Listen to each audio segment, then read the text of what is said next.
श्री हरि नमोस्तभ्यम। आप सभी पर सदा सर्वदा श्री हरि विष्णु और महालक्ष्मी की कृपा दृष्टि बनी रहे।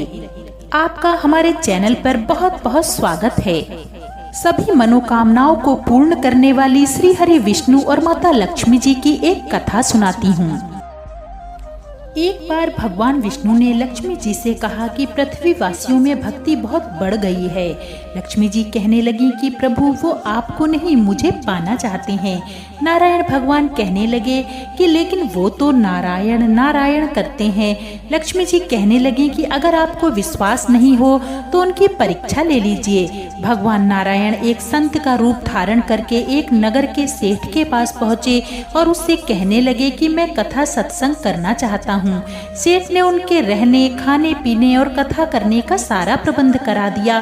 पहले दिन थोड़े से ही लोग कथा सुनने आए। दूसरे दिन भक्तों की संख्या बढ़ने लगी। संत जी के कथा की प्रसिद्धि हुई तो तीसरे दिन बहुत भीड़ बढ़ गई। अब माता लक्ष्मी विचार करने लगी कि मुझे भी चलकर देखना चाहिए। लक्ष्मी जी एक घर के बाहर पहुंची तो घर की मालकिन घर को ताला लगाकर कथा श्रवण करने जा रही थी। लक्ष्मी जी कहने लगी कि बेटी मुझको थोड़ा सा पानी पिला दो। वह औरत बोली, माताजी मुझे तो सत्संग श्रवण करने में देर हो रही है। लेकिन फिर भी उसने बेमन से लक्ष्मी माता को एक लोटा जल पीने का दे दिया। जब लक्ष्मी माता ने उसे लोटा वापस किया तो वह लोटा सोने का हो चुका था। सोने का लोटा देखकर वह औरत उत्साहित होकर कहती है कि माताजी आपको भूख भी तो लगी होगी, खाने को कुछ लाती हूँ। उसके मन में चल रहा था कि खाने की प्लेट कटोरी चम्मच सब सोने का हो जाएगा। लक्ष्मी माता कहने लगी कि नहीं बिटिया, तुमको कथा श्रवण में देर हो जाएगी, इसलिए रहने दो। वह औरत बेमन से कथा सुनने चली गई।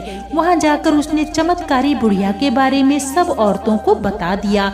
धीरे धीरे बहुत सी औरतें चलते सत्संग में माता जी के दर्शन करने उठकर चली गईं।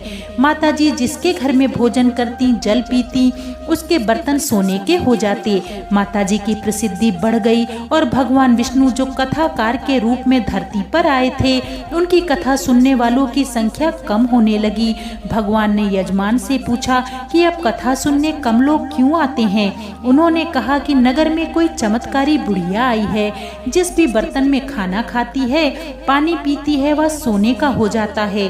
भगवान समझ गए कि लक्ष्मी जी का आगमन हो गया है।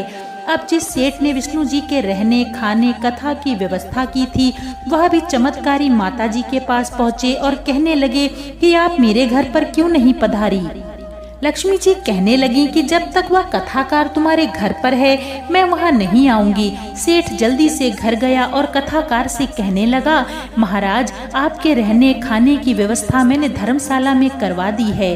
कथाकार कहने लगे कि अब तो कथा में कुछ ही दिन शेष रह गए हैं, फिर आपने मेरी व्यवस्था धर्मशाला में क्यों करवा दी। सेठ कहने लगे, मेरे घर में आपसे भी कोई खास रहने आने वाला है। लक्ष्मी जी उस सेठ के पीछे पीछे ही उसके घर पर आ गईं और सेठ से कहने लगी कि मुझे इस कथाकार से एक जरूरी बात करनी है, कृपया आप बाहर जाइए।